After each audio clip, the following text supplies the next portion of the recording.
Chapter 3. Control. Dramatic declarations were all well and good, but without anything to back them up, Sana was left at square one. She pondered the question of how to prevent the bots from causing harm while her father disentangled himself and retrieved the first aid kit from under the kitchen sink. The sting of disinfectant captured her attention, but she was calm enough that the bots didn't change their flight patterns. Her dad's hand was gentle as he placed gauze and band-aids over her cuts. "I don't think you'll need stitches," he told her, "but your mother is the one to ask about that. She'll get a look once she gets home." Sana considered protesting, but he had a point, so she kept her mouth shut and lifted a hand to pass through the bot cloud. It flowed like water around her fingers. "Think she'll freak out?" she asked. He gave her a long look. She sighed. "Right. Dumb question. Once she's had some time to process things, I'm sure she'll be fine. Am I gonna be fine after she's done with me?" "She's not going to be mad at you." He packed up the kit. The latches shut with a firm click. "She'll be worried for you, and she'll need some time to adjust to the nanotech, but we all will. She's not going to stop loving you for something you can't change." "I know." She picked at the tape holding the gauze over her stomach. The corner peeled up, and she pressed it down again. "I'm just nervous." "That's normal." He placed his hands on her knees and gently squeezed them. "Nothing about this is normal." She couldn't meet his eyes, and her hands clenched into fists. "If this was normal, I'd develop a superpower, or I'd have made the superweapon myself, or there wouldn't be anything odd about me at all." She laughed bitterly. "Even in a standard inheritance case, this would be a hero's tool, not an established villain's." "So what?" "Huh? So what?" His hold shifted from her knees to her hands. He held them gently but firmly. Pulling away would require effort. His eyes caught hers, green to gray, and he said, "You are Sana Lin Ricci, a high school student, not a supervillain." He paused and seemed to think of something. "Stay here." He left, and Sana's palms itched. She caught a set of nanobots in her cupped hand with a thought, and the small cloud formed a sphere. The proof of her control, however minimal, made something inside her settle.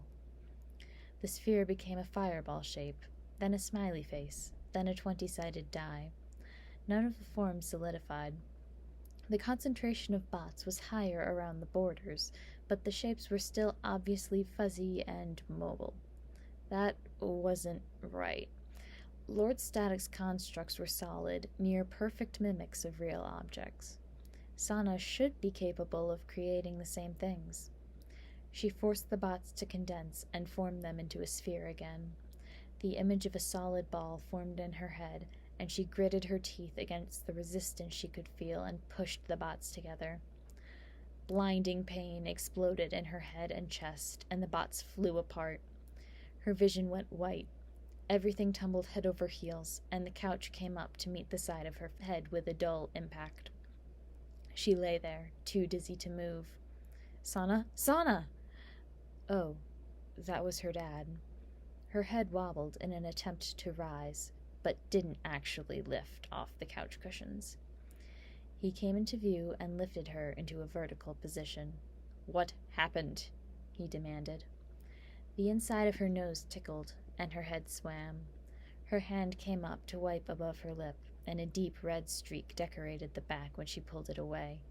She said to herself, "That's generally not a good sign." "Sana!" "Huh?" A tissue was pressed into her hand, and fingers caught her other wrist. She followed the arm to meet her dad's face, and the expression there made her own face twist. The motion sent blood dripping down to her lips, and she pinched the bridge of her nose and applied the tissue quickly. "Okay," she reassured him. Her voice was all nasally. "I think this is what happens if I try and access features that haven't been unlocked yet." I was only gone for a minute. What were you trying to do?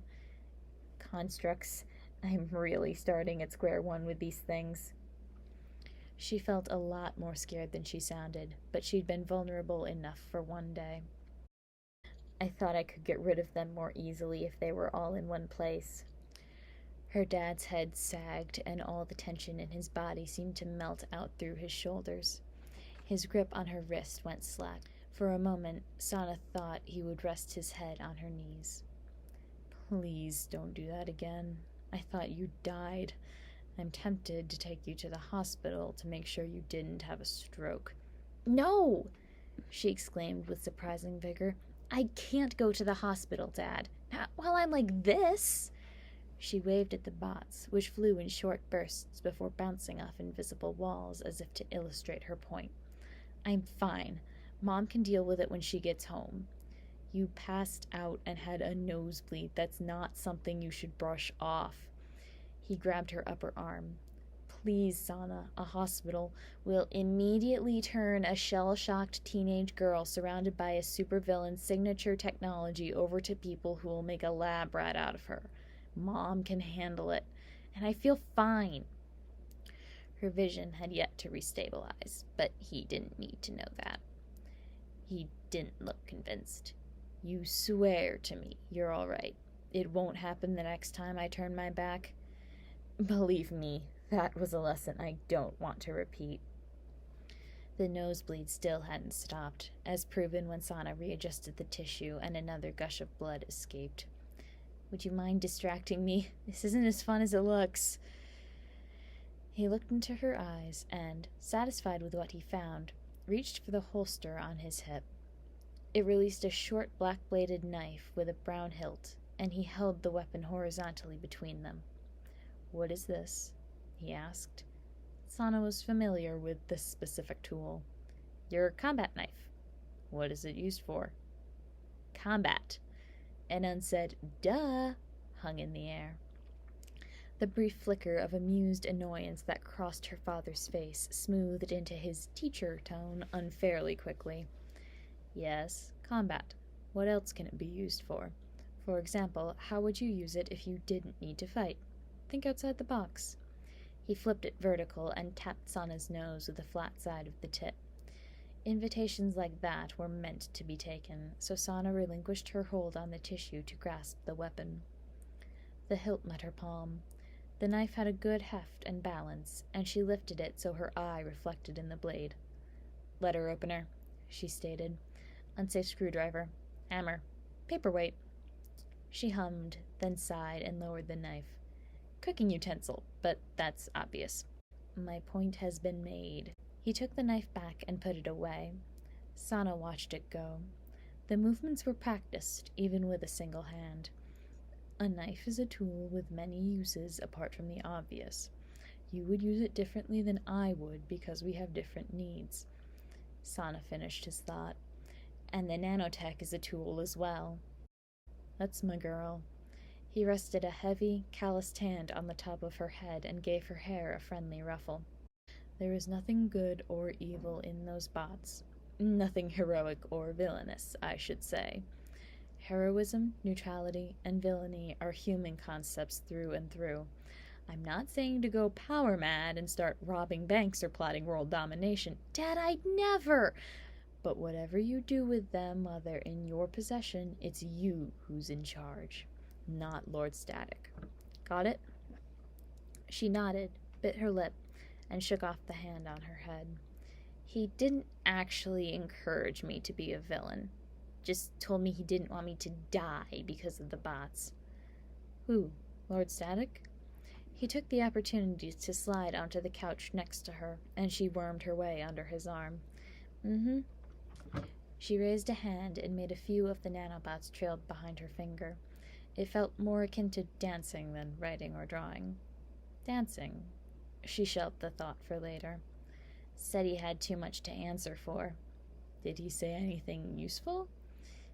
The memories were fuzzy. More comprehensible than the ones from the run home, but the wrong details were sharp. Leaning in would clarify things, but that would tip her over the edge. She caught a handful of bots and squeezed, sending them out from between her fingers until she had a fist clenched around a single bot.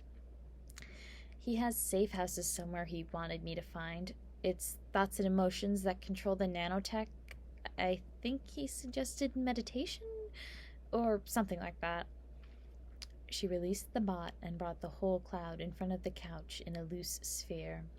Her extended hand remained suspended, fingers stretched. The codes will open up eventually. Less. Her fingers twitched, and the bot shot out in all directions before rushing back in. Of the brain explosions. That was about it. He was short on time. Manipulating the nanotech was easier now. It was a bit like moving a whole arm to shape the collective, and picking out individual bots or clusters was like moving a single muscle. Sending them down the hall felt like tugging on a limb until resistance akin to what she had felt while forcing the bots together stopped her in her tracks. At a guess, her leash was around 30 feet long. She retracted it. Her dad watched her manipulations quietly, then said, "Can't send him away?" "Not if I like my mind unscrambled." "Then don't try." He wrapped his hand around her wrist, and Sana knew he was checking her pulse even as he gently pushed her arm down. She lifted 2 fingers to her carotid and felt a slow, steady thump, thump, thump under her skin. "I'm calm now," she gave as a token defense, "and I'm not crazy enough to put myself through that again." "I know. Just let me do this, please." It occurred to Sana that this was as frightening for her dad as it was for her. She went quiet and let him reassure himself, and she kept herself preoccupied with her nosebleed. It had slowed considerably, so she replaced the tissue, left the dirty one wrapped in a second on the coffee table, and waited for him to finish. It didn't take him long. Sana knew he sometimes needed to affirm the people he loved were alive and safe, and he'd done this after injuries before, like the one time she'd broken her foot. Sana knew it was his coping mechanism, the way her bangles were for her. She fumbled for her pendant, but only caught the front of her shirt.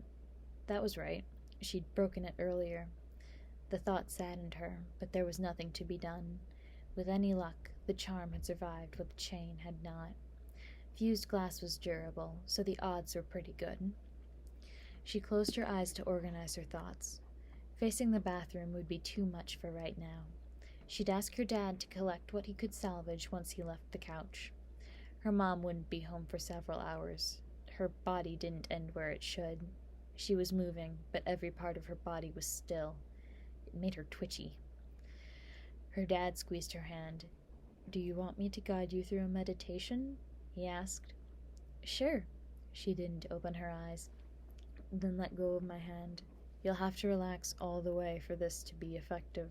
A death grip won't help." "Huh? Oops. Sorry, Pops."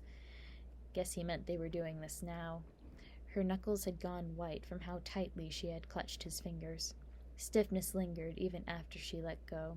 She flexed her hands. Her dad shifted to face her. She dealt with the tissue, the nosebleed had stopped, and met him halfway. His straight back, hands on knees, criss-cross posture seemed deliberate, so she copied him and stared him in the eye. The bots were still flying around, but there was a definite directionality now. Her dad paid no mind to that. "Deep breath," he said, "but don't change the alignment of your spine. Close your eyes and feel the air filling your lungs, even while your body remains still." She did as he asked. Colors danced behind her eyelids, and each breath drew her deeper into them. The stillness of her main body and lack of other thoughts sedated the bots, and they began to move more slowly. Sana felt it, and she was pretty sure her dad saw it. "Focus on your breathing. Feel it fill you to the tips of your fingers and leave you lighter with each exhale. That's it. Release the tension in your shoulders, your hands, your back. Relax." He was intoning now, his voice a soothing monotone. "There is nothing to worry about. Here, in this moment, you are calm. Focus on your breathing.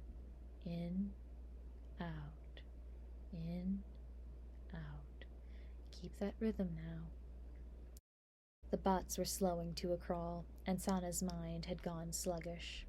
It was a nice kind of syrupy slowness that reminded her of warm nights just humid enough to make breathing easy without being sticky, or like waking up after a deep sleep and not thinking of much besides the weight of perfectly heated blankets.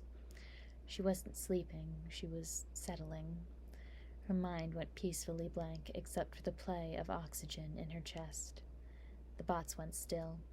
There was a minute shift, although whether it was in the air or Sana's head she couldn't tell. If she had to describe it, it was like an arm was bound behind her back with ropes and handcuffs and leather straps, but a strand of spiderweb hidden amongst the stronger restraints had shriveled and fallen away. With a shudder, the nanobots coalesced around her. Her father watched in surprise as a bike jacket that could have been the twin of the one she'd lost materialized out of the shrinking cloud. "Sana?" he ventured. Are you okay?" "I'm feeling fine. Good, actually. Wait, where'd the bots go? They should be—" She lifted her arm and goggled at the seeming fabric. "Right there. Huh." She shook her arm, and the jacket moved like fabric should. She rubbed a bit of the sleeve between her index finger and thumb, and it felt like fabric should, except for the minute vibrations that made her fingers tingle, of course. "This is so weird," she said. Her dad caught her sleeve, then jolted back. "It poked me." A smile cracked Sana's face. He sounded so offended. Sure enough, a bead of blood had welled on the pad of his fingertip.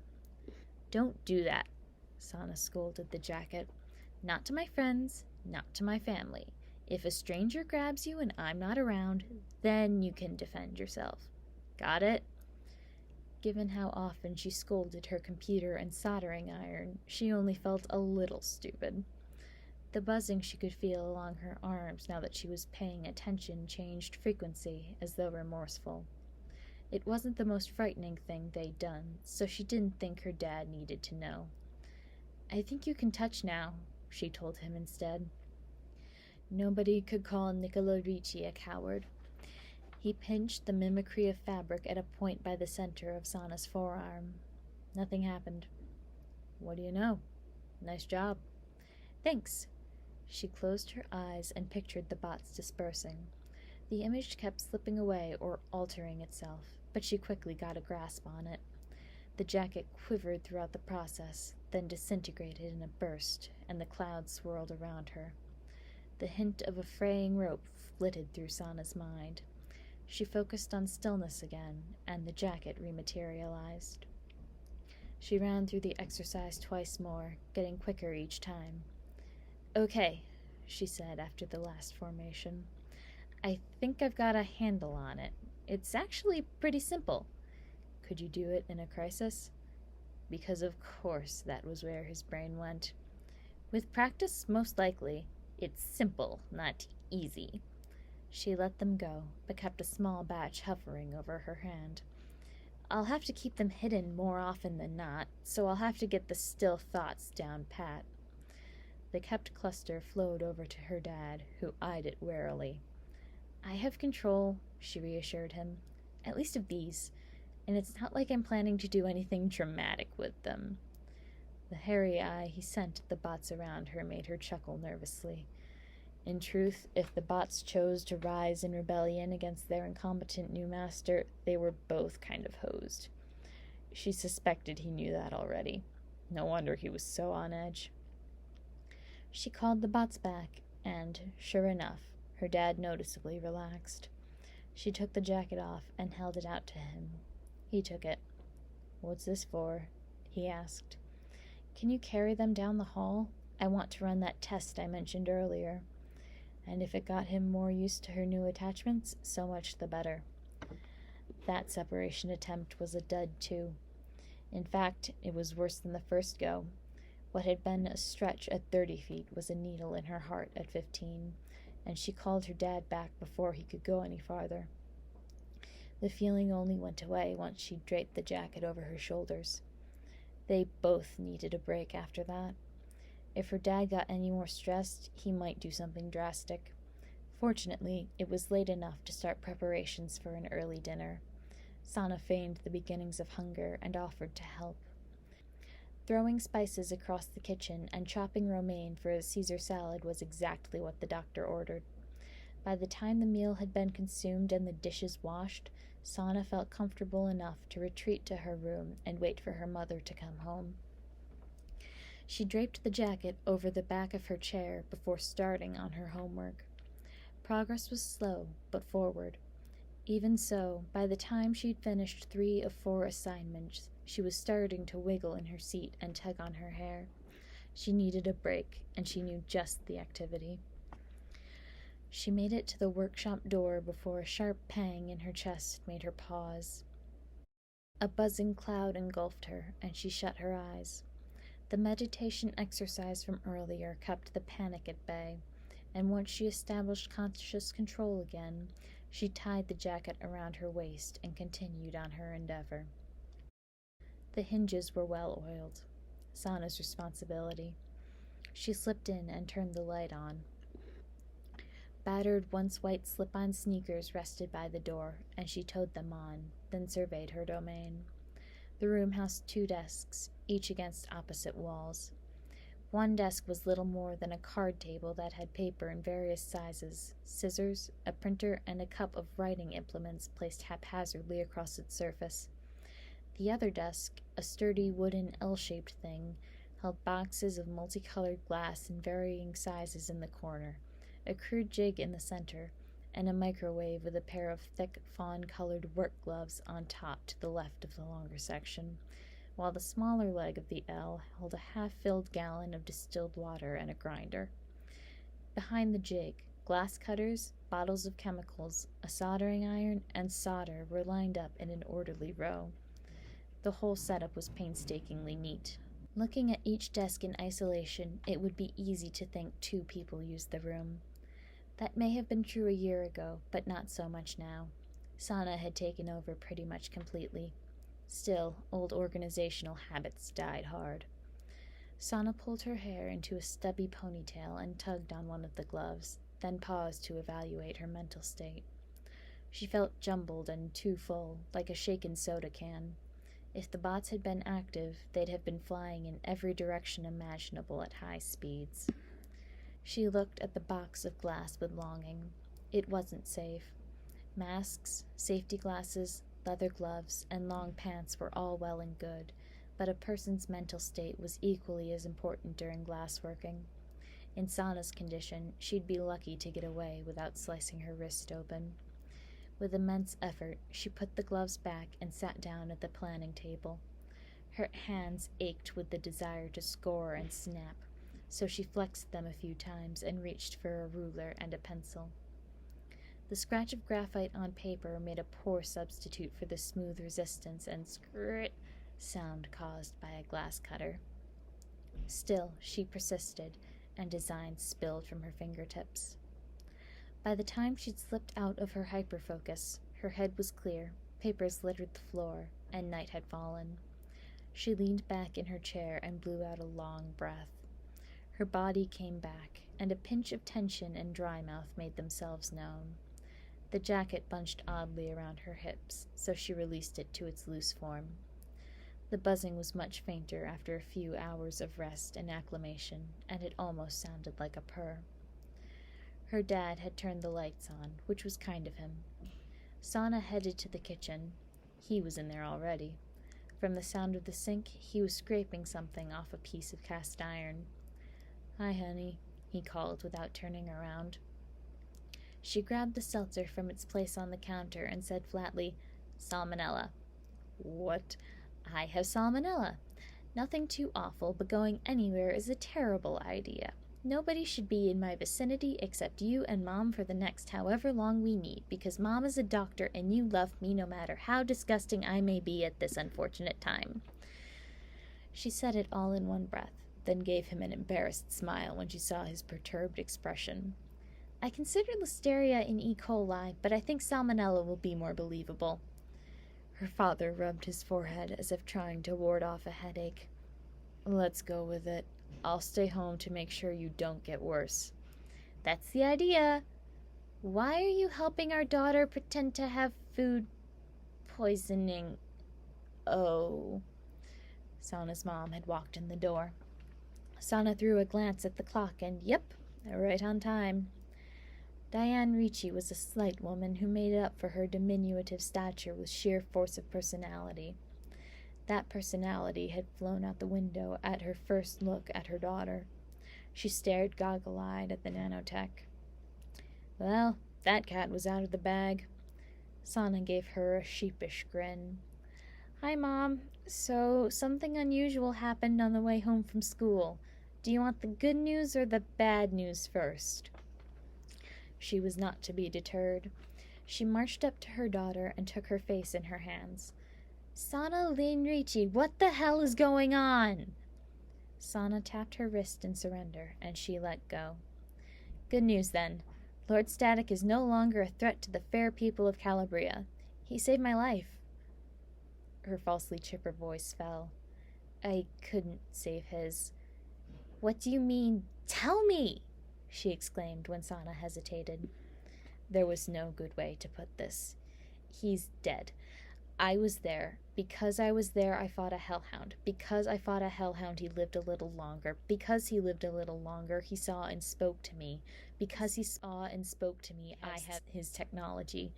It's all a mess, Mom. Her father had come over, and he gave Sana's shoulder a comforting squeeze.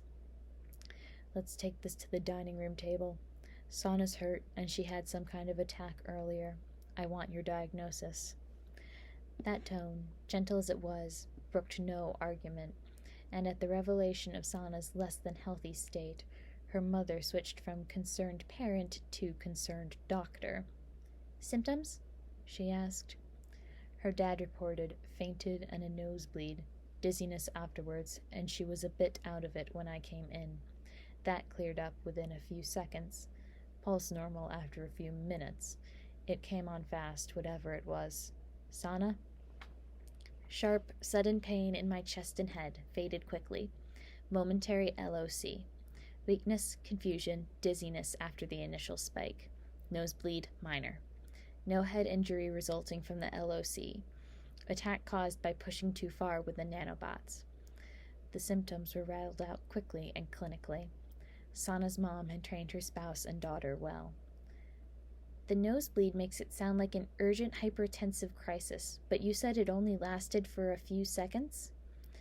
Sana's dad pressed on her shoulder to make her sit, and Sana held her shirt out of the way while her mother inspected her worst injury. Maybe not even, she said while her mother peeled up the gauze. 1 second, if that. If what you're describing is correct, then my heart may have squeezed too strongly on one beat, then gone back to normal. That, if anything, made her mother's expression darken. I don't like it, she declared as she redid the wound covering with masterful efficiency. It's not something I could treat now that it's over, and it's likely not something I could stop if it were to happen again. Conditions like that could cause strokes, heart attacks, organ damage, or aneurysms. That's not even mentioning the potential for cardiac arrhythmia if your theory holds. Her dad grimaced. You heard her. Don't do it again. I won't, trust me. Once had been enough. I know how to avoid triggering it. Good. She finished with Sana's stomach and moved to the cut on her head. Those attacks will kill you, Sana. The first one might not, but it's a gamble with a decreasing probability of winning each time you roll the dice. Since I'm not old enough to gamble, I won't. She tipped her head to allow her mom better access to the cut. It's not like I asked for this. Why don't you tell me what you did ask for? Her mom suggested in a tone that indicated it wasn't a suggestion at all. Sana took the hint. She made it through the second telling a bit more smoothly. Her dad made things easier by picking up the tail when she dropped it. The only true pause was a quick demonstration of the bot's ability to form a jacket. By the end, her mother had adopted a considering look. Sana waited to hear what she had to say with bated breath. Did you call the police? Sana, son of a...